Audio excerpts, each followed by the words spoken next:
நம்ம எல்லாருக்குமே தென்னிந்தியாவில் கட்டப்பட்ட முதல் குடைவரை கோயில், அதாவது குடைவரை கோயிலுங்கிற ஒரு கான்செப்டையே வந்து ஆரம்பித்து வச்சது யாருன்னு கேட்டோம்னா எல்லாரும் வந்து மகேந்திரவர்மன், முதலாம் மகேந்திரவர்ம பல்லவன் தான் சொல்லுவோம்.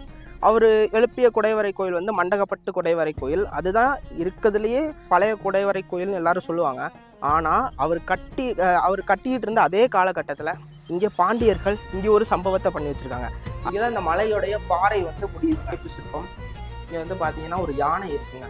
யானையினுடைய சிற்பம் இருந்ததற்கான அடையாளம் நம்மளுக்கு அழகாக தெரியுது. இது வந்து பிற்கால பாண்டியர்களால் அமைக்கப்பட்ட தூண்கள், இது முற்கால பாண்டியர்களால் குடையப்பட்ட தூண்கள். தெரிஞ்ச வேள்விக்குடி செப்பேட்டில் வர 3வது முற்கால பாண்டிய அரசர் தான் வந்து மண்டகப்பட்டு கோயில் கட்டுற அதே காலகட்டத்தில் தான் வந்து பார்த்தீங்கன்னா அதாவது ஸ்ரீ பராந்தக சதுர்வேதி மங்கலத்தினுடைய தென்பிடாகை அப்படின்னு இந்த கல்வெட்டில் இந்த ஊரை குறிப்பிடுறாங்க.